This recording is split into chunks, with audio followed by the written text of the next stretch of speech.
headphones in. Good evening, ladies and gentlemen. Welcome to another episode of Secrets of the Sire. This is a very special episode of Secrets of the Sire, as you can tell by the fact that we are in the same room right here behind a backdrop that we don't normally occupy. This is our 200th episode spectacular. We talk comics, movies, TV, and pop culture every Wednesday night, 8 p.m. Eastern, right here on the Sire Studios digital network. That's facebook.com/Secrets of the Sire, youtube.com/Sire Studios. And our podcast is available every Thursday up on all the major podcasting apps: Apple Podcasts, Google Play, Spreaker, Spotify. I am amazingly your host, still keeping a straight face and still managing to write off all the stuff that pays our bills. Next to me is my cohort in crime. Not 200 episodes in. I think you're what, buck 43? We don't have to talk about. You're buck 43 in us, I think. Tenure with the just go on with your show. Yes. Mr. Hassan Dawin, how are you doing tonight, sir? Everything is great. 200 episodes. How does it feel? Apparently not. You just outed me. It's not. Yeah, I would have, but you were yawning and making noises back there and trying to throw me off. So now you pay the price. I hate this show. I am going to, as you can hear, there's some laughter. We do not have a studio audience. We are instead filming from the offices of Starlight Runner. To my left is Mr. Jeff Gomez. Hey. Next to him, Steele Filipek. Yes, you got it. There we go. David Wisnick, whose face is not on the screen, but he will be there. Mark Pensavali. All right. Priscilla Artemis. Hey. And Mr. Fabian Nicieza to my right. Jeff, talk to us about Starlight Runner and talk to us about what you guys do here and all the cool stuff. No snoring. Starlight Runner Entertainment is a New York City-based digital production studio that specializes in extending story worlds across multiple media platforms. Essentially, we work with big Hollywood studios and video game companies, even some corporations, and help to build out the universes that we love so much so that they can work better on video game, comic book, novels, and other kinds of platforms. And we have up on screen right now, you can see some of the cool stuff that you guys have had your hands in, Pirates of the Caribbean, Avatar, Teenage Mutant Ninja Turtles. You are also as we like to do in Saturday Night Live style, a recurring guest, which is a great thing. It is true. Was it number 3 or 4 at this point? This is, I think, 4. You're like Alec Baldwin. Between Fabian and I, yes. Yeah, he is. That's exactly what we shoot to do. We shoot to.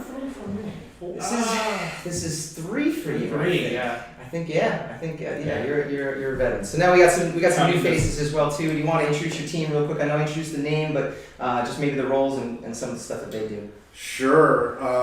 Priscilla Artemis, co-founder and creative director of the company. Mark Pensavali, the vice president of production operations. Fabian Nicieza, our chief content officer. Steele Filipek. What are we calling you these days? Executive editor, but that might change soon. Very soon. I smell a VP title. I think you do.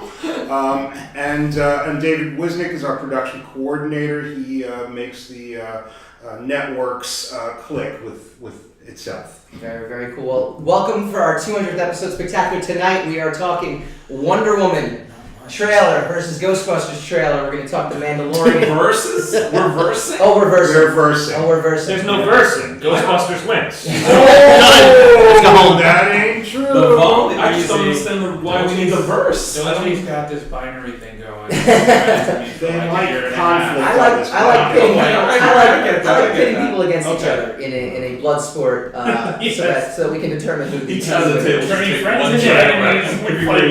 stimulates the fans. We are talking Watchmen, episode 8, the penultimate episode of the season, and we've got Mandalorian, which is the most enjoyable, boring show I've ever seen. And finally, hot take. Best of the decade. We're going to go around round table style, and it's the end of the decade. Yeah, you're going to pick one.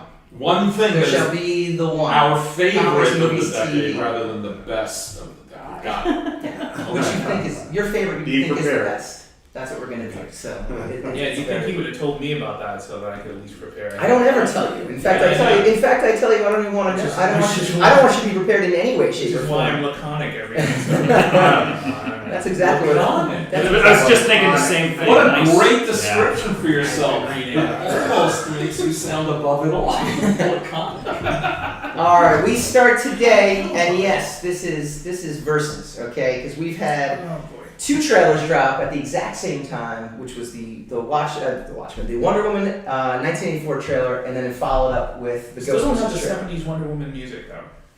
Yeah. I mean, that would be the perfect place for it for 1984. Yeah, I would hope that they would at some point, but you know. That's trailer number 2. I don't think it's gonna really ever happen. Hassan, trailer truth or trash? Pick one of these trailers as the movie. So I love giving him this question because this question it burns in him. The one that got you the most excited, because his answer is always nothing. I mean, nothing gets me excited, and I don't feel anything. I'm a numb It's human not as a being. hard man to please. There you go. That's what I got. Wonder Woman's it was interesting looking. So Steele kind of said it before though, and I got to be honest with you. I am. No. Here's what you do all the time. Uh-huh. You ask me what my opinion is. Yes, you take forever to answer. I You got some sort of growth. But I did answer you. Don't contradict It's my true. answer. You tell me how you feel. Don't challenge me. Okay. It's hard enough to come up with this It's like therapy. junk. How Yeah. do you feel? Explain to me how you feel about it. I feel that I am more excited to see the Wonder Woman movie when all is said and done, based on Okay. the scenes from the trailer. Where- However, the Ghostbusters actually has me more intrigued because they completely rebooted the show, the thing completely. They completely not rebooted it. We've It says the done the story. reboot already though. So I mean that's not virgin territory. And that's actually It's not a reboot. Yeah. No, The trailer the trailer is a a continuation. sequel. No, again, Oh, I'm no, not saying, but they've started from scratch. Is my point in terms Yeah, but of terms of. And I would agree with you. No. But they've showed me absolutely nothing to intrigue me to okay, so this is actually genuinely a continuation. This is actually gonna be I would say that scalps the way you and I have, we should be very excited by Wolf and his hair. Because just seeing that glorious mop of hair is something that we should aspire to. Are you saying that Gal Gadot does not have good hair? She does, but not as good as his. I like not having hair. I'm okay with that. I am too, but that's some head of hair. That's it. That is a robust head of hair. And it's just getting more intense. The more. It's not laconic hair. No, it's not laconic hair. All right. Now I'm gonna pay for that word for the rest of the show. Yeah. So anyway, it's interesting. It's Ivan Reitman, right? Yeah. It's, Jason Reitman. Whatever, Reitman guy. It's a Reitman. Yeah. It's supposedly a continuation. We're coming off the kind of the disaster of the 5G reboot, right? Yeah. So it really has to be good. It has no choice. It has no choice to be good. It has no choice. But they have not shown me anything yet to make me excited about it. I'm just like, okay. There's You're on my radar. a young actor named Hannah Allagood from Better Things, and I'm excited about her in the film. Ghostbusters? She's she's so good Okay. in Better Things, right? The kind of tomboy kid. I liked her a lot in the trailer. Yeah. From Better Things, and she looks great in the movie.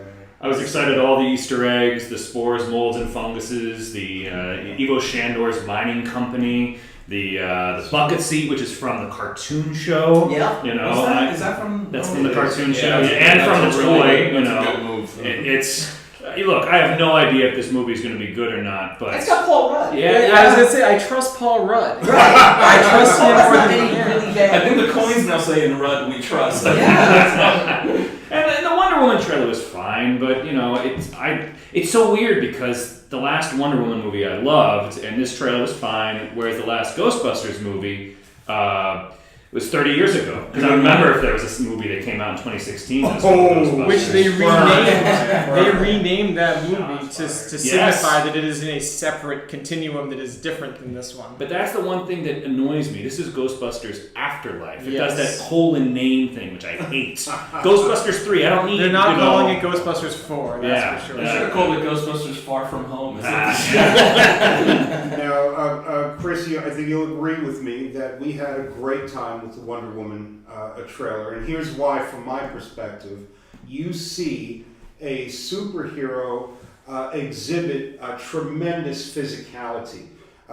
She's running, she's leaping into the air, she's doing superheroic things, and it's just her. It's not. It doesn't feel like some kind of digital effect. She's somehow on wires, flying over that highway and so forth, and I really like that. It reminds me of Linda Carter being tossed off a roof in the 1970s. I was wondering how much they were going to try to tap into Linda Carter. And there was a lot of emotional, even in the trailer, there was a lot of emotion there. I really enjoyed and got very excited about it. I really appreciated when they tried to capture the look of the 1980s, and I think from the trailer it looks like they got that down. So I'm excited. I'm very excited about it. For our friend Mikey Sutton, Blue Monday, the New Order, a tune. Yes. Perfectly syncopated to the images. How could you not like that? What do we all think about the return of Chris Pine? Besides, it was obvious he was going to come back. He was the one good thing about the previous movie. Oh! I had to say I it. liked him, but So I like this. This is much easier. I didn't You know. guys just sit back and argue. Welcome to Tuesday. Yeah, really. We tried to save our arguments for the rest of the night, but I kind of wanted to see him, but then again, I almost didn't want to see him. I wanted her to feel that, like, missing him, that nostalgia for something in the past. So I And don't we know. got there. yeah, we got there in the Yeah. trailer.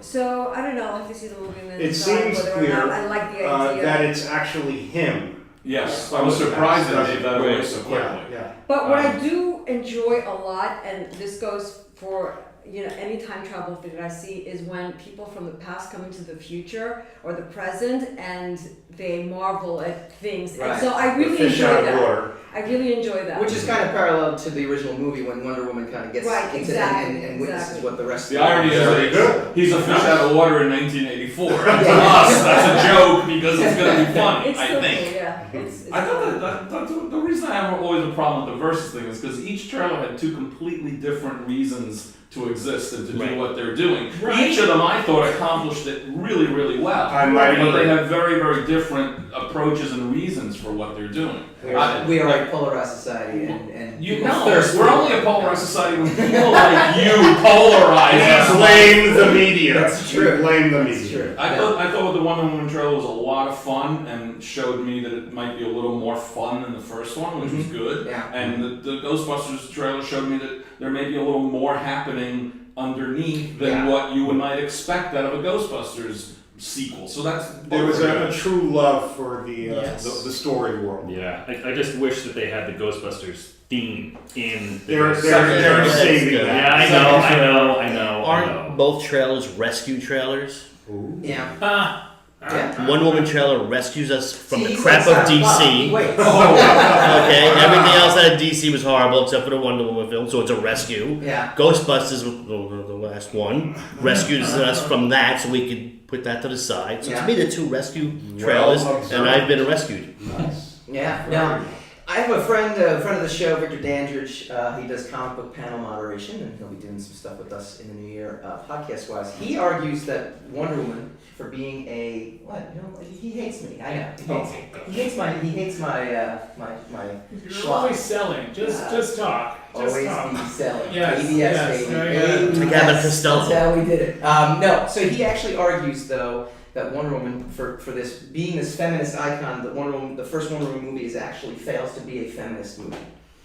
In that Chris Pine. Yeah, this is his other thing he does. He tries to drag me into these. I am not. Don't take the I'm not bait, going there. Hassan. Well, I gotta tell you, he has some good points when he talks. He does. The He's guy talking about has the set good panels. points on how a movie with a woman in it is not a feminist movie. He That's talks not about dangerous how- ground. about That's how safe. Chris Pine is the focal point of that original movie. David, you actually said he was the best part of the original I movie. agree, and I agree with the assessment that I did not agree. think that Wonder Woman was a feminist movie. I felt like she was constantly the victim of circumstances that were happening to her rather than taking control of her own destiny, which, not to say that this is the best example, but at least Captain Marvel took control of her destiny and stuck it to the man, which I Well, appreciate. that doesn't necessarily mean it's feminist. Thank because you. she's Really. destroying some male patriarchy. And It's a woman-centric film with a woman at the center of it, and whether she has authenticity or not is not up to me. But she doesn't have to be crushing. And Some Wonder guy's Woman crotch does kill or that whatever little it old is. man at the end. Huh? Yeah. He was also semi-Nazi, even though it was pre-Nazi. I think the second she stopped listening to all the men who were afraid to walk through that battlefield and just got up and walked through the battlefield, that was Dude. all you need to know. Not That's it's a it. feminist movie. Right. It's an Favorite scene in the empowerment movie. Yeah. Okay. moment, an empowerment movie. And that's what That's that all he did. did. And so did Captain Marvel for that. 100%. Plus, she didn't listen to her mom. She just went out there and did whatever she Yeah. wanted Yeah, to that's, do. that's very feminist. Which is not even gender. I'd say that's Because really all kids I'd don't say that's listen like to a Greek their mom. mythos theme more than a feminist theme, but yes. She took I'm the just power. She went impressed out that and they did gave stuff. her- She acclimated into the new environment.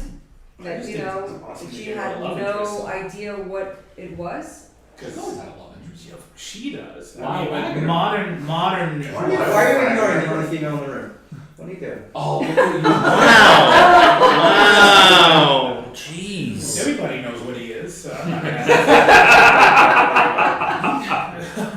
Like, he had to take 16 wrong turns in order to get to that moment. He just took him. He just went there. The turn is always wonderful. All right, when we come back, we will be discussing Watchmen and that last. I didn't see it in the latest episode yet.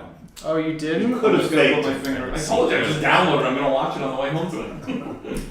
We were I having our watched spoiler-centric Okay. review of the very So when we next come back, episode. this chair's gonna be just empty. Yeah. Spinning around in circles. The corner of his I'm ears. just gonna, I could care less if there's spoilers. I don't care.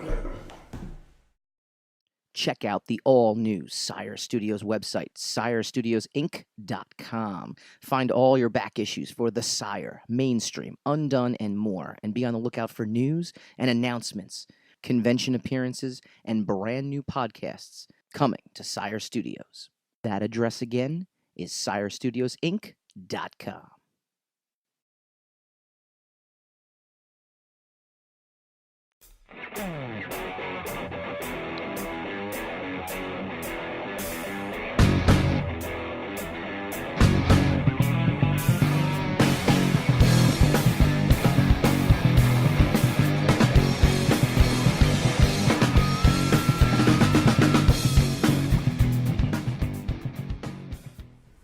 Welcome back to Secrets of the Sire. We talk comics, movies, TV, and pop culture every Wednesday, 8 p.m. Eastern.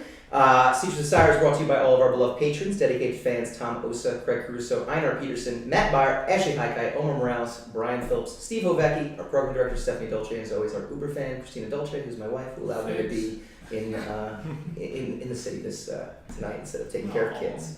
Sweet. Yes, I know. You're. Many people say that you're my wife. Like we're like a married couple, and that seems to be the running joke. That's how it feels. 200 episodes in. 200 episodes in. That's. Yeah, I think it's a running joke. You'd be running. Is that what we're doing?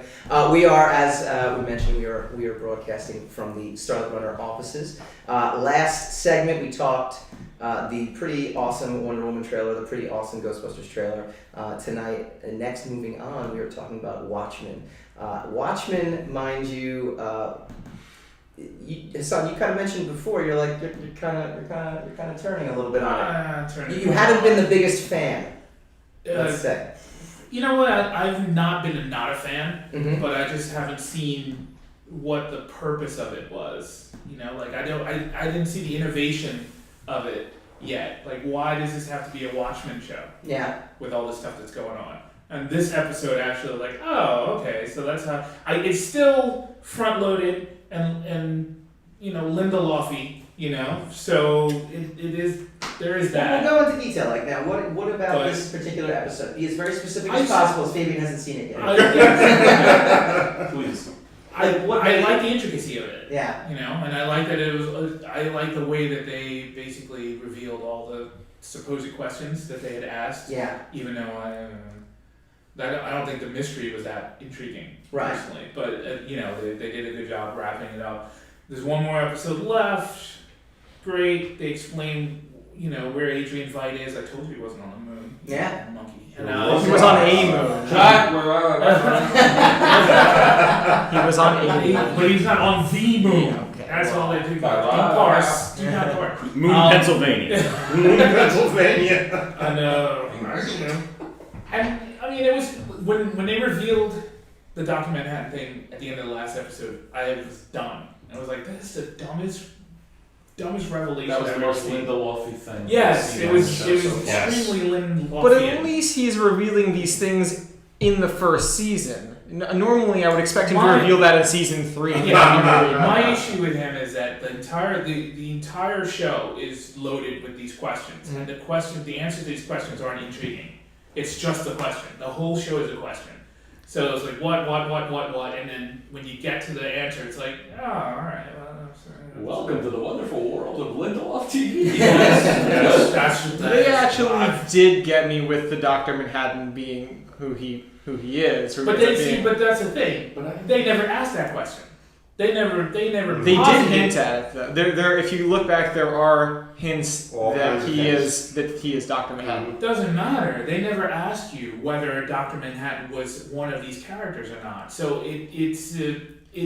But by constantly referencing him and saying throughout the show, they keep reinforcing that he's on Mars. He's on Mars. So they keep building this. He's on Mars, and then it's a twist that he's not on Mars. Yeah, he's that's actually not. That's a misdirect. That's not really. That's how you do a twist. That's not a revelation of a question. I was twisted by it. That's what I was. It's important to understand that these are a clockwork kind of narratives, and so much depends on whether they can stick that landing. So the ultimate resolution. Yeah, but I think that it did. Well, we're not there yet. This original- episode I thought was fascinating. My original statement was I don't think that they were going to. Now, this episode changed my perspective to the point where they may, but my ultimate. So you opinion basically no, now. I'm Go ahead. Go ahead. My ultimate opinion is that even if they stick the landing, because they front loaded it with so many empty calorie mysteries, that it's still not going to be substantive when you rewatch it. Like, it's all going to be loaded with the gotchas, and there's not going to be a lot of impact to actual story. Isn't that the problem with the worst of serialized television that we're seeing today? That there's nothing to really go back and watch it for again. It's what Netflix is seeing now with Stranger Things, where the first season was so great and everybody was so excited for it, and you watch season 2 and season 3, and they're fine. I preferred 3 to 2, but why would I ever go back and watch episode 6 of season 2 of Stranger Things ever again? Right. And I think that, at least with HBO, with The Sopranos, with Oz, with Sex and the City, with many different shows that it's produced in the past, there's been a reason to go back and rewatch that. And one of the reasons I've largely given up on this until it's completed is that I want to be able to binge this and watch it in one cohesive package, because I was not getting those elements. I was not intrigued moment by moment because the questions were not intriguing enough to me. I didn't get enough of the themes from the comic book, which is there have been some successful extensions for me in the Watchmen universe, some of the better before Watchmen comic books I've enjoyed. The one with Bates and a couple other elements as well. And those are the ones that continue those themes and questions and brought something new to the table. And I'm not seeing that yet with this property. Maybe it'll all tie together. You're not wrong. Mark, I want to throw this out to you because we've been asking for 8 episodes now. What if you've never read the comic? That's my question. I was going to ask you.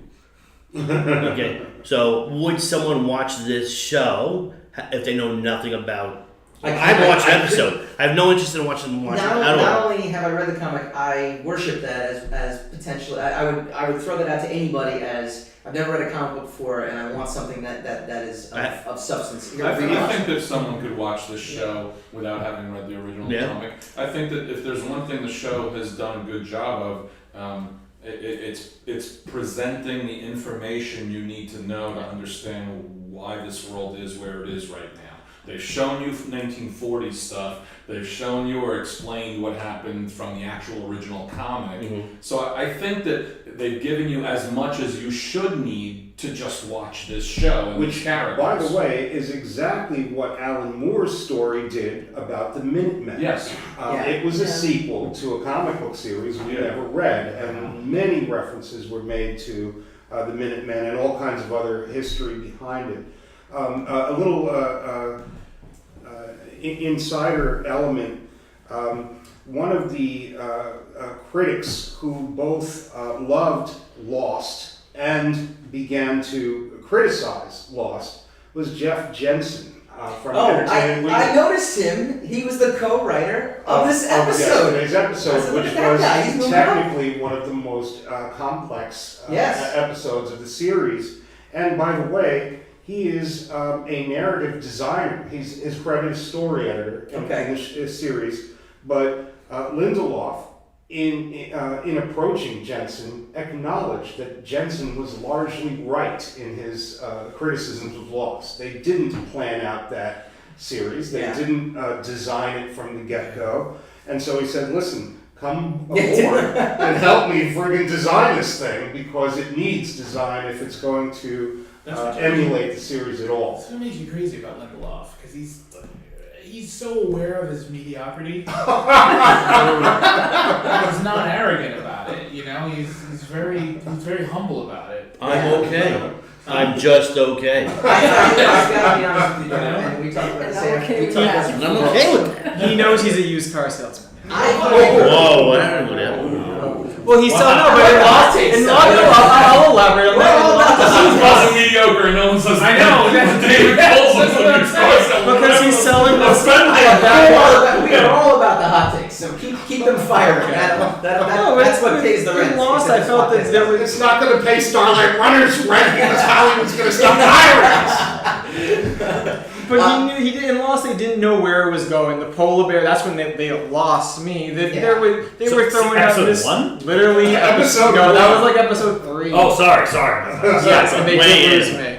But they were just throwing out mysteries, and they were like, "We'll worry about solving them later." So far, the only mystery that I can say is glaring is the lube man who goes underneath the sewer grate. Remember? It's not even a mystery though. It's just his power.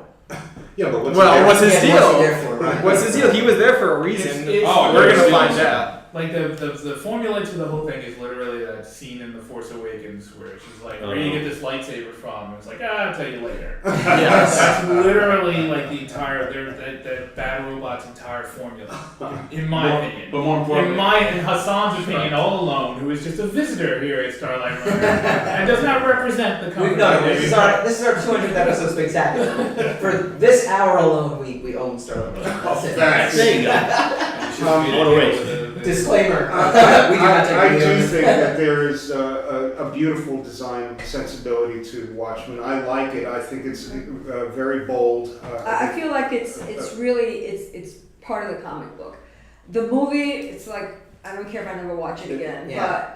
But this series so far, I like it. I hope they don't disappoint me. This is something though. That last episode of Sama-san is something that I simultaneously. That's what I'm looking at. The last episode is what it's to make or break. Well, I you know. go in expecting to be I'm disappointed. So that if you're not disappointed, you're happy about It's like being it. in your chest. Yes. I wasn't gonna watch the show, and then I finally started with like episode 3. You know, after episode 3, I finally started watching it, and I don't think it's great by any means. So anyone who's saying it's great, I think it's just a false desire on their part. I think it's good though. I thought it was by being good. It's so much better than anything else I've watched by Lindelof. I thought it was buying a comic book for the artwork, and then you slowly get into the story. we The just look don't and want feel, the Lucy to pull the football in the last. It is Yeah, Lindelof's best. I will say. I will honestly say, like it's the least Lindelof that Lindelof. Because I is. gotta be honest, I I slogged my way through Lost for all 7 seasons. Six. Six. I didn't It even felt do it. like 7. I watched Leftovers and I literally wanted to reach through my TV No, I and didn't do it. strangle every character. I never Shit. watched So- Leftovers. I never watched You should it watch because it. during So it won't be during the best the, of the decade. during the interview with him, Leftovers. when they asked him, "Do you know where this is going?" He said, "Hopefully this show will be so good nobody will care about where it's going." Oh my god. Yeah. And that's literally was his answer to it. I was like, "Yeah, we'll skip So that." Fabian, hold your ears. This episode obviously goes through the Dr. Manhattan bringing him back and in full. Yeah. And I simultaneously loved it because I thought he nailed it. I thought he nailed the vernacular. I thought he nailed, jumping around time. And I simultaneously hated it simply because it has touched on something that I cherished and loved as a youth. And whereas this whole show has been introducing new characters or taking characters we didn't really even get into, like Hooded Justice. You had little, cameos from them and breathing new life into it. Vite, even to an extent now. This is a different Vite than the one we knew. With a Yes, stinger, that's- by the way, at the end of the episode. Did you stay all the way through? Yes. There you go. Was that in Second every part. episode? Was No, that after the okay? credits. This is not Rick and Morty. I know. Yeah. There's an end credit scene. Is Yes. this the first time they've done Yes. this? Oh, alright, so I In a missed TV that. show. I was terrified that I've been missing all these end credit Yes. scenes this Because whole when Sam time. Jackson walked out and said, start the Watchmen initiative, that was great. And it's like, you had said this to me though, it's like we want to see these characters that we actually know from the comic, but now that these actually bring them in, it leaves me in a way that I That's know. when Han Solo shows up, and you're like, I know. Alright, I know. go ahead, kill him off. Do it. So I mean, Star Wars references. Yeah, I know. I know. yes. Boom. The touchstone is It's Star Wars. unbelievable. Back. So I'm gonna watch the episode on the way home tonight on the train. I'll Sorry. call you and tell you my opinions, and you edit it back. Right in. Yes, there we The go. flow of all. Like it. Fabian called the entire thing. Well, let me ask a question about it then, because, well, one of the things that I loved about the comic book that, touching on Priscilla's point, that was missed in the movie, by the necessity that it was a movie, was the density of the information that was going on in that series. By happenstance, I'm reading it for the 5th time for a book club that I'm in, and I'm watching, and there are all these moments, these small moments that I missed the first 4 I times anticipate around. your question, and no. No, just so that the studio audience, Please, you know, please ask the Basically, question. what I've been talking about. where is there a density in these later episodes that facilitates for this re-examination? Because if there, you can't do a lot in however many minutes of television, and in 2 hours condensing that entire thing into a Snyder-esque vision. I get it. That's probably as good a movie as you could make with that time frame and budget. Is there anything there like that? You're the guy Hassan's going to cheat on me with. He's going to go off and form his own little podcast with you, and he's not going to tell me. I'll be like, where have you been? It's not going to work because I was at read most of the time. No, I know, but that's what I'm saying. That's why you're gonna go off and do this, because you're like, it just feels so good I've to been like, instantly regretting agree with someone all the time. I believe there is a plenty of density in the film, in the TV show. There could be. When But I we look- won't know until that When last. I stands up rewatch to it in a a year and scrutiny. finally and I go, oh, now I understand what the lube guy's purpose was. But to follow up on Steele's point, though, this is the old man coming out, is that the majority of the people who have read Watchmen at this point, the vast majority, have read it as a self-contained trade paperback. Correct. Okay? It is a completely different reading experience Yeah. than having read it 1 month at a time with several weeks gaps. Yeah. and Sometimes several months. waiting months for the last issue to come out. That reading experience is closer to a certain extent of watching a single hour of television and having to wait a week for the next hour of television. Yeah. I'm curious if I'm okay with the last 2 episodes of the season, I'm curious to rewatch it as a binge watch because Agreed. I think that they're 2 different ways Yeah. of seeing the same material, just Yeah. like reading the comic. It's 2 different ways of reading the material. And to Steele's point, that this show, unlike most shows, seems to be something you might want to go back and actually watch again and care. It's like I just saw Knives Out this weekend, and now I want to see Knives Out again Yeah. because I want to see the construction, the deconstruction or reconstruction of what I watched. And I'm curious about that for Watchmen. And the thought I'm even sitting here talking about a Lindelof show is just mind-numbing. By all means, let's all rewatch Leftovers, please, just so we can be unhappy. He does have a fantastic writer's room. And again, Fabian, cover your ears. And if you guys haven't seen it yet, it's Wednesday already. Oh, You should have seen it by Wednesday. He has a penis. The influencing time. Oh, does he? Because that's something that we didn't see in the graphic novel. Whereas John in the graphic novel says, I experience time differently. He doesn't actually influence time. Here, Lindelof, and I think this is maybe my major problem, has kind of altered Dr. Manhattan's powers a little bit. Now he's influencing time. I mean, do we buy that? Is that... If he's influencing, I haven't seen it yet. If he's influencing time, that goes against one of the central core. He isn't. Wait, how is did he he influencing time? I didn't catch The that. only reason this whole thing started is because Dr. Manhattan is talking to Angela's character in the future, and he's simultaneously talking to her grandfather. Her grandfather has no idea who this person is. Remember, That's a technicality. That's an effect, and again, I'm going to go into some spoiler territory here, but having the memory eraser removed screwed with his abilities, and he lost track of where he was and when.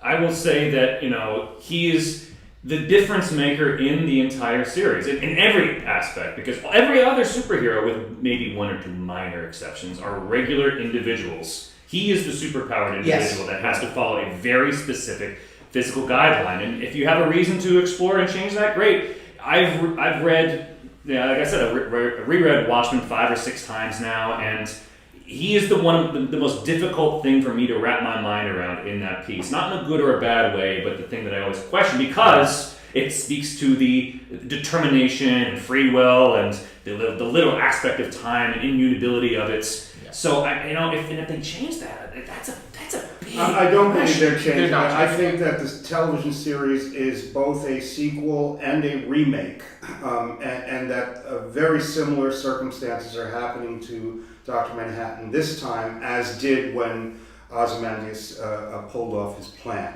and it's creating a similar kind of disruption, or a kind of mirror image disruption. Everything he did, he could have done in the original story. Right. He just didn't because he was indifferent. Right. So that doesn't mean that his powers have changed. That just means that his perspective has changed, and that's supposed to happen. Correct, and that happens with Sister Night. Question though, Yeah. was he indifferent? Because I'm not sure he was. He had love. That's because he kills Rorschach to prevent that from going on, from him But he releasing did. But him. that's towards the end when he discovered. Maybe perhaps, but he refuses to. And I only know this because I just reread this book. He refuses to prevent the comedian from killing the mother of his child, condemning them both. There are events that he says it looks back on and experiences where I could have done that, I could I not have because of this determination. I'm not saying you're wrong. I'm just saying that that's a question that this time He was reading. literally on Mars because he just didn't. He was indifferent he was fed up with life on Earth. Yes. So, and it wasn't until the comedian revelation that he realized, for lack of a better way of expressing it, that there was a comedy to reality that intrigued him all over again. Inserted, and that reinserted him into reality, or into life, into commonality. I think that's a good point, and that's the Dr. Manhattan we're seeing now, is someone who is actually wants to live a life to the point that he literally sacrifices his godhood, essentially, to do it. And that's the one issue that I've seen is Veidt just happened to have this thing laying around. That's a bit of a Deus Ex Machina. Yeah, but you can believe Veidt. I can believe it because he is He's this. right. He is this guy. And he's like, oh, it turns out I had 2 plans, and here's the other one. That's exactly what you need right now. And it was nice also just to kind of wrap this in a bow. It was nice to see Veidt and Dr. Manhattan finally interacting as they did, Fortress of Solitude. which is really great. All right, coming up next, we are going to dive into Mandalorian Chapter 5, and I'm going to talk to you about why it's the most interesting, most exciting, boring thing I've ever seen at the same time. I'm everything my 19-year-old self fought hard to not be. Yes, you are the. Like 19-year-old self is like, you've don't sell become out. what you hate. You've become the enemy. 19-year-old self, don't sell out. Yeah, 39-year-old self is like, Sell out every night. Out.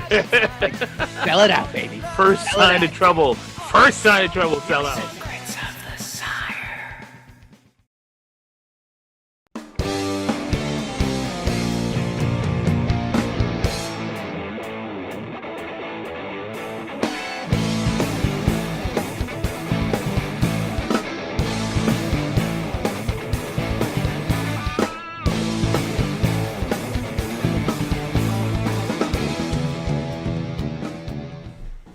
Welcome back to Secrets of the Sire. This is our 200th episode spectacular from the Starlight Runner offices in New York City, and I will pull the curtain back and reveal all the wonderful people we have in this room. And we've been talking about a lot of stuff, and amazingly, Hassan, we are on better time today with 800 people learning than just the two of us. We always see about it. That's because you're not front loading the entire thing with a whole bunch of ads and ridiculous mishmash. Speaking of which, go on to the SireStudios8.com page. There's a holiday sale going on right now. I wasn't actually going to say anything about that, but you baited me into nice it. plug. So you baited me. Very well said. All right, we're going to talk a little bit about The Mandalorian, and I'm going to say a little bit because, quite frankly, I enjoy every single episode I watch, and at the same time, I just come away kind of being like, that was nice. All right, it was good. It was really good. I have friends, though, that are flipping out. They're like, did you see they were in the cantina? It goes back to what I was saying before, that aspiration, that desperate need to want it to be great.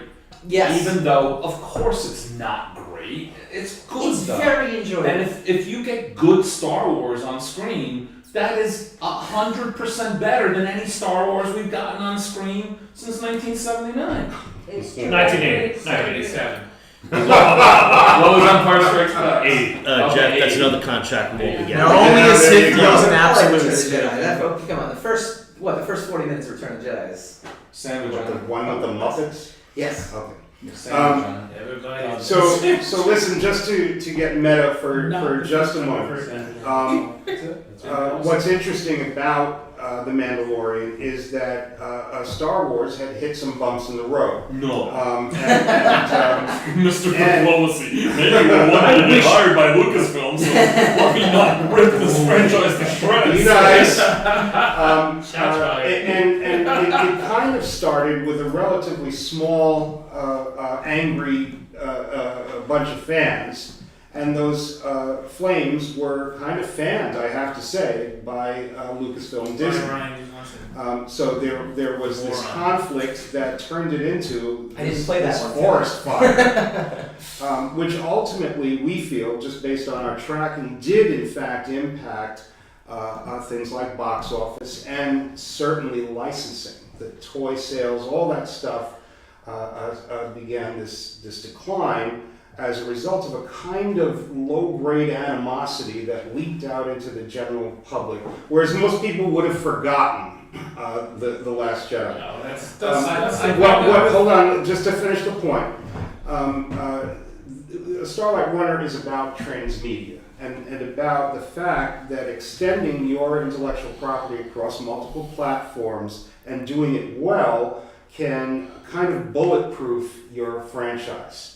There was a lot of concern that this new movie that's about to come out, Rise of Skywalker, is, if it's at all sucky, that the whole franchise could have sank, that it really could have done permanent damage.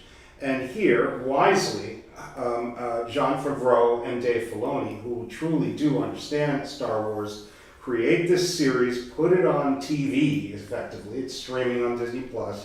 And it gets a kind of universal acclaim. It memes the Baby Yoda and generates this general adoration, this positive feeling.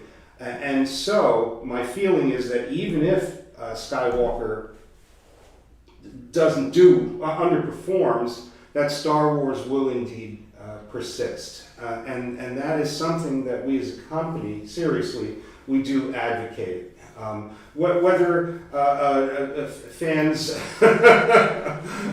Fabian is shrugging, my nemesis right here in my own office, whether or not the fight between bad boy fans and Kathleen Kennedy had much to do with what happened to Star Wars, it was turning into a threat. And here, this piece of franchise extension, not the main driving platform, but this little TV series shot effectively in a video game engine, manages to save the day. See, Jeff's who I cheat on you with. See, that's how that works. See, man. I coalesce with it. Let's keep that metaphor going. First Very of all, popular. I'm gonna say first some bumps along the way. I wish I could have a $1.5 billion bump like the Last Jedi. You know, and yes, are things. You know, did I perform? Sure, compared to the $2 billion of The Force Awakens and all that kind Talk of to stuff. Hasbro. But I think that okay. But I think that this is more indicative of our Laura Dern figure didn't sell. Is that what you're saying?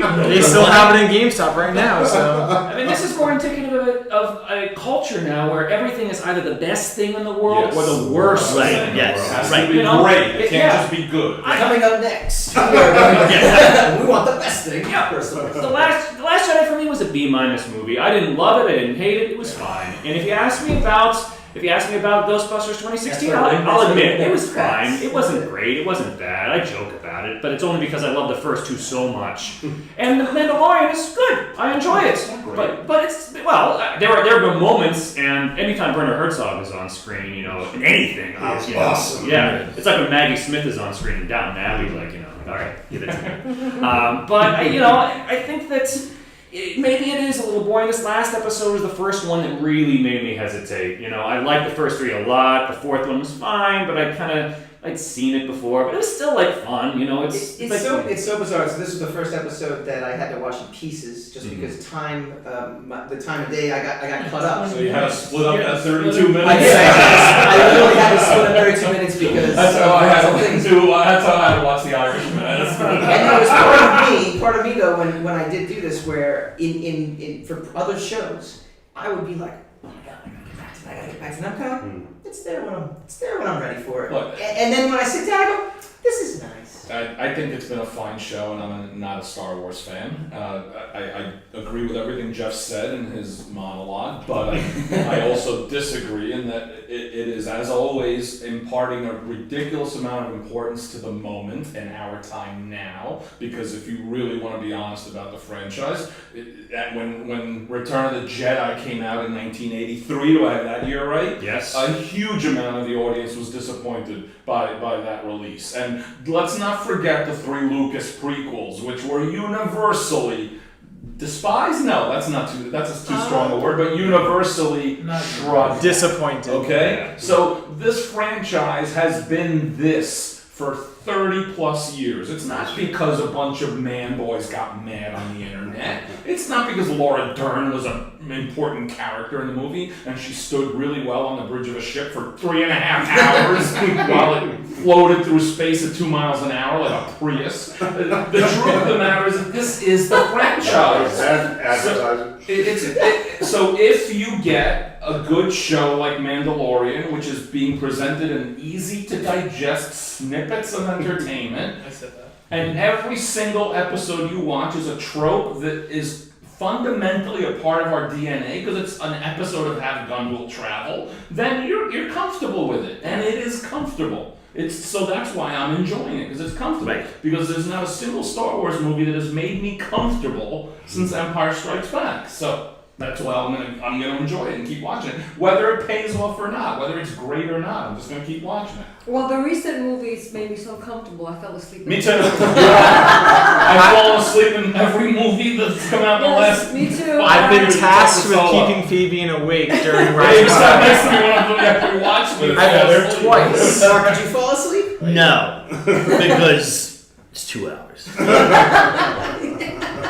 I like The Mandalorian. It's about a guy getting through life. There you go. Okay, that's all it is. And every 20 minutes we find out, oh, he's decent. Right, Or, oh, right. Something happened. I mean, we know there's going to be some sort of payoff at the end. We fit, well, maybe not, but it's supposed to be. I hope. I But- just feel I don't like the way it's closer to the Who, me or original the- Star Wars. It captured something from it, and I am enjoying it. I even love the credits. Yeah. Oh my Yeah. God, the I love concept. The theme music is really Yeah. kind of, it just sticks with you. Yeah. The It's music. a western. The music It's is a the Captain best. Western. Yeah. It's a Clint Eastwood. This spaghetti. most recent episode had a space battle that reminded me the most of everything of the first Star Wars movie. The black of the space, the firepower, the single bolts flying through space. I love the right through the Is- desert. is, That gorgeous. was a nicely done. I also appreciate it's quiet. Yes. Yes. We fall asleep, we old guys, because there's almost like a sensory overload. We're being hammered constantly by everything that's going on, and the 62,000 things you're supposed to keep track of on the screen. And here you have a stately kind of storytelling that is, more reminiscent of Have Gun Will Travel. There's an intention to its pacing, which I think is going to play very interestingly when you do eventually binge it. I'm going to say, sorry, Yeah. Hayao Miyazaki references the space between the claps. You need that moment in time. But I'm also going to push back a little bit and say that the two elements of the most recent films that I've enjoyed the most are the final battle in Rogue One, which for me is like, that's the Star Wars battle I always wanted, finally realized in a major way. And the first 40 minutes or so of Solo, which was just like a non-stop roller coaster ride. Right. And so I'm kind of pulled a little bit in both directions, because you're right. This is this quiet Western, the beginning of Once Upon a Time in the West, and any of the spaghetti, the classic Clint Eastwood spaghetti Westerns. But, a little bit more action. Well, you know what, the original Star Wars, which I haven't seen in a long time, actually was in a 25th anniversary screening at a convention in Memphis, and Peter Mayhew was sitting in front of me, so I couldn't see how it was. And I'm not kidding. Can you get up and move,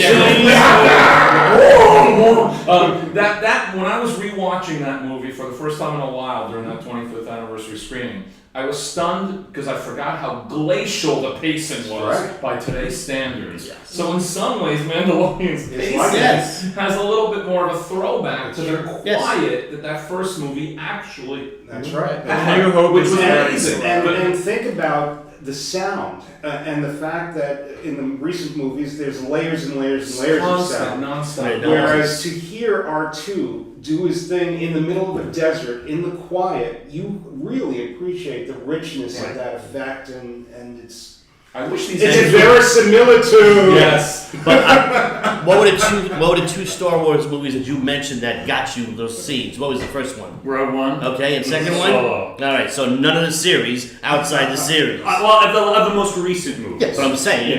You know. But That's also, what you're known for. I mean, this is Lucas's influence from Kurosawa. Yes. And which Kurosawa very much said he's lifting directly from the westerns. That John Huston and Kurosawa, the Japanese and the Western directors, the little Western directors, shared back and forth. And if you watch Rashomon, specifically the Hidden Fortress, there's that opening shot where the two soldiers, they're running and they don't see what they're running from until you have this battle between these two samurai, and then it's quiet. That's right.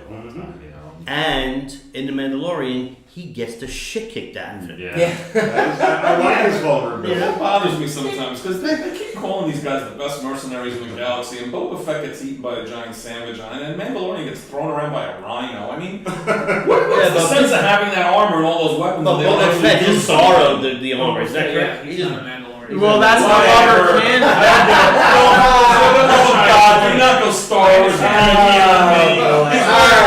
got the weapons. It's important that you understand. It is On he that- deserves the armor. We don't know that. We don't know Chime that. in on He's the a Facebook poser.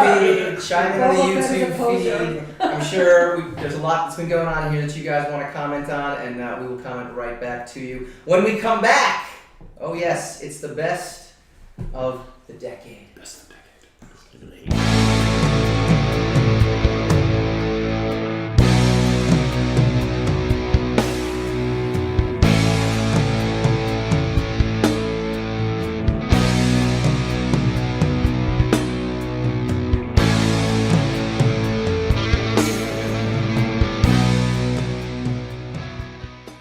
PS4 game. Yeah. Welcome back to Secrets of the Sire. We've been doing this live from the Starlight Runner offices. We want to thank you guys, Jeff Gomez.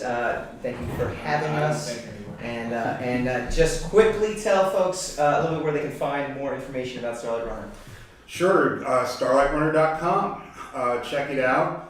Listen, we do work with all of the major film studios and a lot of entertainment companies around the world. We work with comic books. We're working with Ultraman, which means that we're involved with corporations like Netflix and Marvel Comics because we're helping to develop that content across all these platforms. And to be honest, we are interested in cultivating new talent and helping young people to break into the industry. So we're developing a coaching a kind of branch to Starlight Runner, a little division. The site just got put up, and if you want to talk to Steele or Fabian or myself or Priscilla, Mark, David, we're doing this kind of collectively. It's a weird kind of thing where we'll help you out, and if you have a specific kind of problem that one of us would be really great to come in and help you with, we'll call that person in as if it's a special guest star in the coaching session. And it basically will help you kind of think about how to break into the industry, how to develop your intellectual property so that Hollywood will be interested in checking it out, and basically in succeeding. I'm thrilled to be able to announce that essentially for the first time. Look at us. Right 200 here. episodes, spectacular. Secrets of the Sire. That website is the SLRlifestory.com. Starlight Runner Life Stories, SLRlifestory.com, which you can also access through StarlightRunner.com. Very cool. We're looking for speed. Fast, you're using speed. Speed is what you need. All right, we do this every week. We Put a go kid on my spinning the racks, but this week we're going to go spinning the racks of the entire decade. Spin the rack, spin that rack. All right, we are here. We are at the end of the decade, which does anybody else not feel like it's a huge deal? No, well, when you've everyone lived seems many to of be, them, I- they become less and less exciting. When you're up to your every 10th decade. It kind of it's just kind of all right, we're here, and that's good, but I don't know, something about it where I'm not as stoked about it as I was for the 2000 decade change, or even when I was a kid. But I want to go around the room, and I want you guys to tell me your favorite, what you think is the best. It could be a movie, a comic book, or a TV series of the decade. Something that's not one of each. Yeah, we're gonna run out of time. We're gonna be here. We'll be here for another hour. Okay. We're already clocking in 50 This is a cents. 300 So, episode. yeah. It's exactly what we're gonna do. So, Mark, we'll start with you. Best of the decade. David, we'll start with you. Best of the decade. I said my favorite of the decade. I'm just gonna say Guardians of the Galaxy. Loved it. That's a good choice. I like that. That's a good one. I'm going to go with video game. I'm going to go with Mass Effect 2. It was at the very beginning of the decade. I loved the Dirty Dozen storyline that it had, the recruiting, the pulling off the heist. I loved that it tied in your story choices from the first one. I loved that it played up the themes. I wasn't as disappointed with number 3 as other people were, but I felt that Mass Effect 2 really had. I've played that 5 or 6 times now. Maybe in 5 years I'll change my mind and go back to Breath of the Wild, which is my favorite of the last 3 years. But I'm going to give it to Mass Effect 2 for now. All right. There's no question. Breaking Bad. That was mine. That's why they're married. Is perhaps the greatest television series of all time. Sorry. Was that totally in this It decade, or did did not. start It before? started before, Okay. but it yeah, right. It goes way back. But But the phenomenon of it was in Yes. this. Yeah. Because Because it didn't start till the 3rd or 4th season. a failing series. show. You're right. I just want to add, because that was my choice also, that I personally feel that Breaking Bad is in the same universe as Malcolm in the Middle, and my name is Carl. And I think it's a continuation. It's a continuance.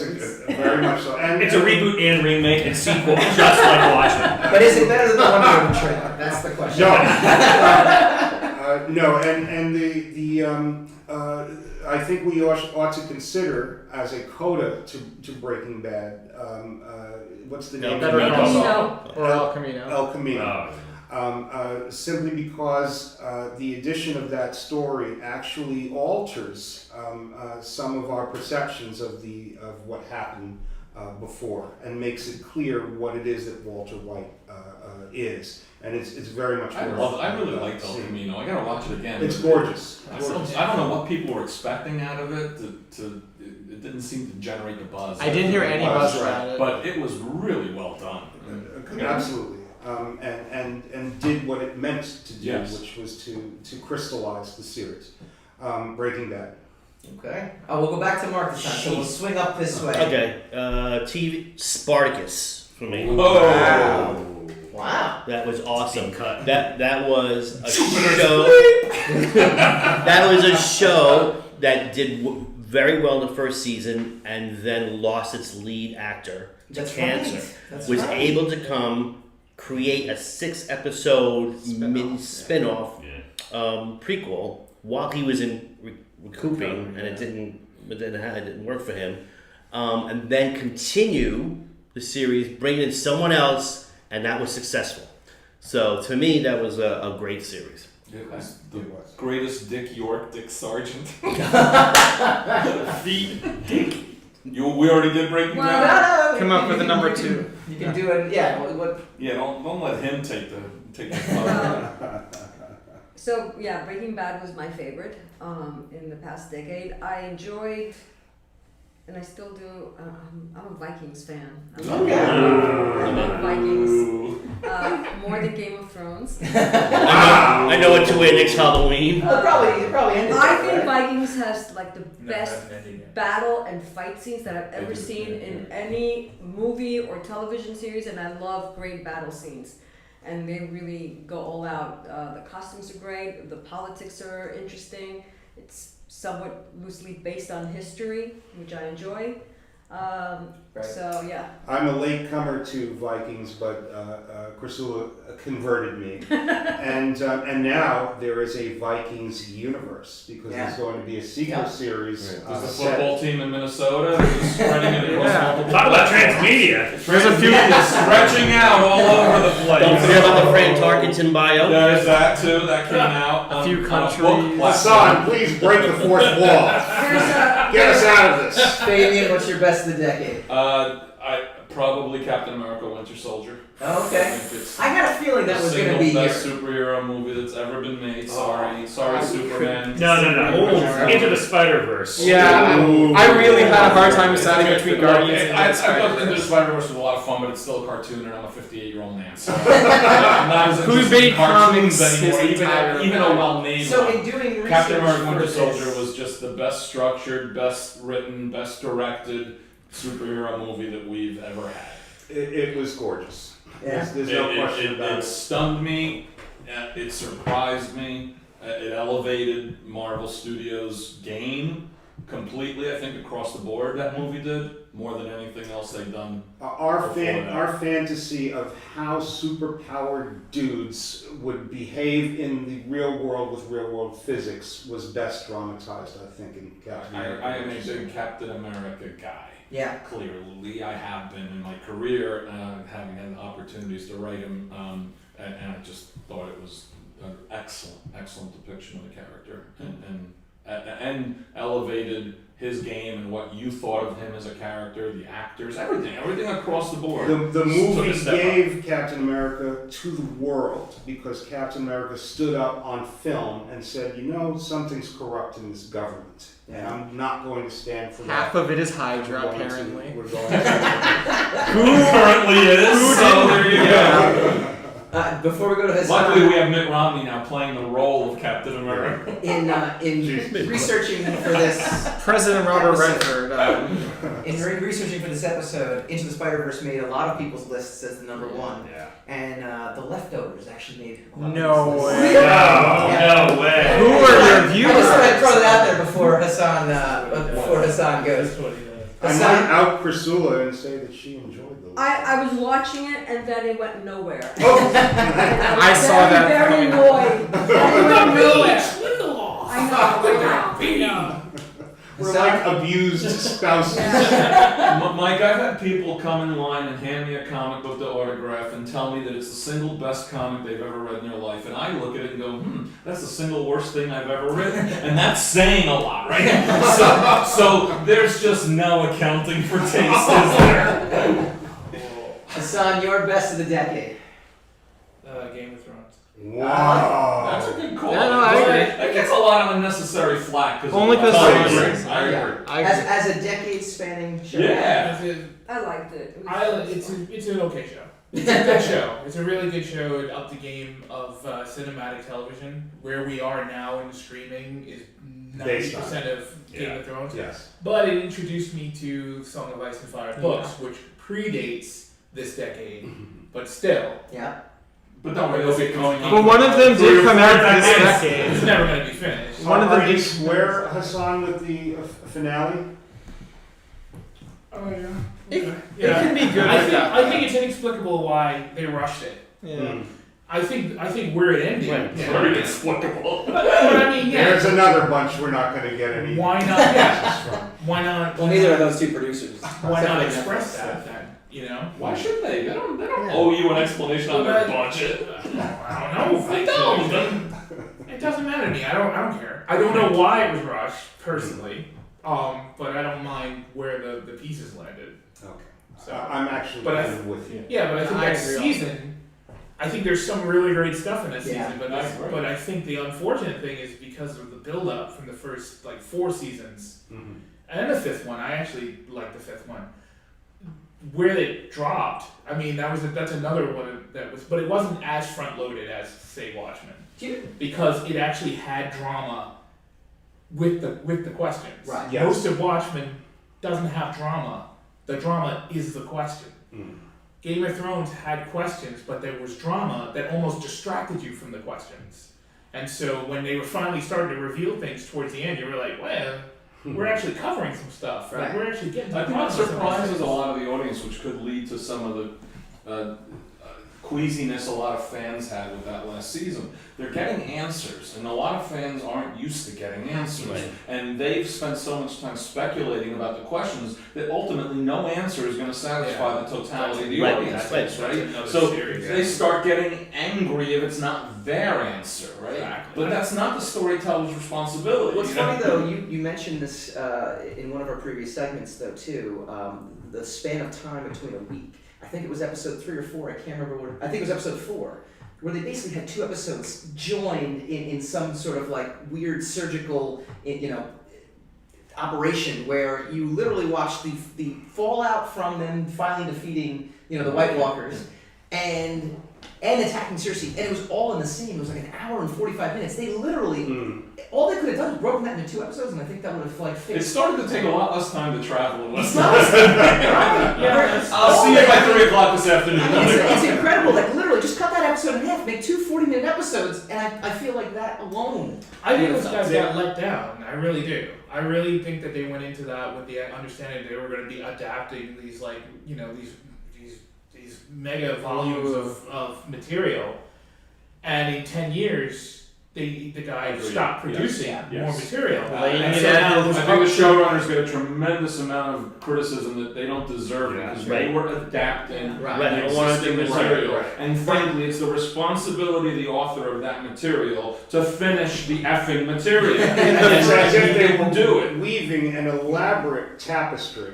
Yeah. And then the guy leaves with the patterns. Yeah. And they're kind of making it up, and it did leave a lot of threads It's undone. like if it's the brainchild. Which I would have liked them to have at least attempted to tie. Yeah. And the first 4 seasons are the best seasons because the first 4 books were out when those seasons started production, and they made a 5th book when the seasons were still being produced, and there's no nothing after that. There's no source material. How many seasons are going in Game of Thrones? 8. 8. Is Watchmen going to go 8 seasons? I don't think. Didn't he say in an interview it was only Watchmen going might to not be, it was only going to be planned for 1 season? That's going to be something that's- that I wanted yes. to bring up. How many television series can we look back on and say, oh, the last season was the best season? Not even was it a good season, but was it the best season? I can't name a single one. Very few. I think that it's just the nature of television. Eventually, you run out of stories to It's like tell. comic books. Yeah. I mean, but look, I'll Like watch you said Godless. about I'll watch Vikings, Godless on Netflix a million times. That's only like 7 episodes or whatever, and it's not going to be a second season of Godless. You It's know, gorgeous, it's gorgeous. fantastic. You know, No, absolutely. Deep Space About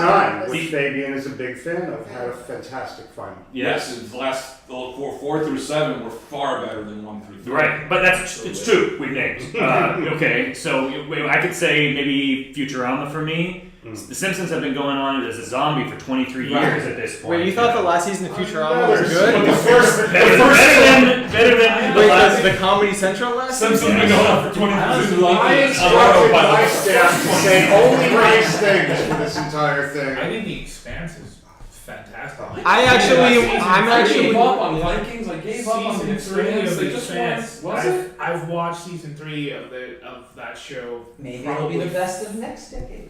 I've only watched one. No, it's only watched it once, but I'd say The decade, Expanse is worth going to. It's gonna be next. All right, I'm gonna wrap us up in a bow here. I'm glad no one mentioned Avengers Endgame because I thought it was terrible. I'm not actually gonna go with that. You can go on to secretsofthesire.com, and you can listen to our podcast as to why I was thoroughly unimpressed You by didn't that. think it was terrible. No, I think it was terrible. I thought it was a well-executed movie that was just poorly written. So that was the best way to do it. Hard to disagree. Speak about having to stick a landing.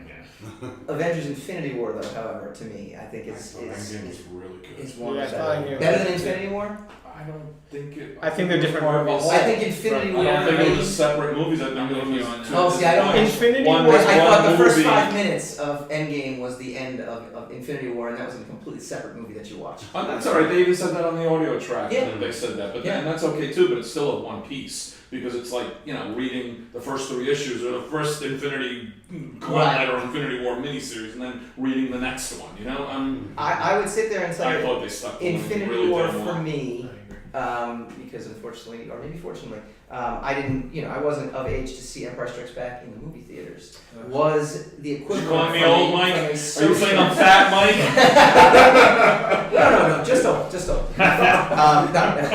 No. So to me, it was from start to finish. I can rewatch that movie. My second favorite, and you'll like this though, is First Avenger. Actually, that's I also really I like love that. I like that is that. that is a movie I can put on anytime. I and liked it watch. more than Winter Soldier. Yes, I actually liked it more than Winter Soldier too. Yes. Both are like very high quality movies, so it's Somebody not. started as- fighting with me. They took a bunch of stuff I wrote, so I'm fine with that. But to be able, Cha-ching. to be able to pull Yeah. off, in my Not opinion, be even. able to pull off a movie that is 12 years in the making or 10 years in the making, and you can still rewatch it. And I did. I watched it a number of times. And most Marvel movies I actually can't rewatch over and over again. The thrill. I love Guardians of the Galaxy, but half the jokes I've already heard now. It does get old after the third watch. Yeah, Infinity War I can watch over and over again, but and it catapulted this zeitgeist that eventually became Endgame, where people were. I did. But the irony is that Did we have the the movie was best- already in production and That's my filmed best. and Infinity being War. edited. Infinity What War the is hell amazing. is that? Which makes it so It's surprising that they're such unbelievable what they different were able to films. accomplish When one is so many different pieces Yeah, that have they to are come very together, different films. and then Endgame is to me a true team up movie where they all have to team up to solve this problem after working separately for another. I just entire movie. I think they're separate movies. I just think they're Yeah. part of a whole. So Yeah. Oh, I agree. I don't actually think. individually they're not. I don't think Yeah. they were intended to be the sum of their parts. I think Right. they were intended to be a whole when watched.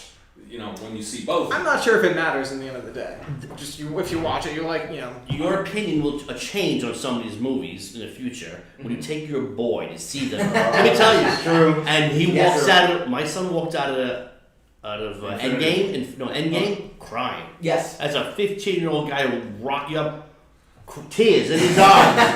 I'm not crying, you're crying. What is Could you going just on? admit to your son crying on like? Lots of emotional And moments. he'll admit it to you. I He'll cried tell you. very well. But in March executed film. Nick also cried during Saved by the Bell. No, I cried. I teared up pretty hard at We Endgame. were pretty excited. Actually elicited We were so an scared. emotional reaction. out of There it. you go. Which is very Me too, good. absolutely. Which was I've haunting. seen Endgame probably 10 times now. Wow! Well, Damn. it's not freaking God, streaming I platforms. seem to have Watch your that. You don't even want to know how many times I've seen Winter Soldier. Where are all He's my watching it right now. Ultraman His glasses. episode guys? I I wait for you to be doing your monologues. That's when I write. All right, well, that's going to be it for us. With a This has solid been our burn. 200th episode spectacular. Way to, let's go out on a high Fabian note gets the here while last Starlight Runner is laugh. still a functioning company. Until tomorrow. Can't hear it tore us apart! We want to thank you guys for hosting us for our 200th episode spectacular. We'll give everyone can give a wave right now. So as I do that, we'll do a big wave Sorry. to everybody. Next week, it's our 201 episode spectacular. First. We're gonna You're comb not through. gonna keep dragging this out, man. No. This is when literally hit the mouse. it's an inventory issue. We It's a got- it's a regular creative clip show. 200 episodes so big. We've got news around us, Chris Aaron. He's going to help us break down the best comics of the decade. And so sorry, the nice. best. Yes, I will. The best Don't comics. mention the new guests in front of the old guests. Especially when it's a better guess. I want them to I'm feel important to be like, you got him next. Oh, all right, well, yeah, that must mean something. We're going to break down the best of 2019, and we're going to look ahead to 2020. We will see everyone.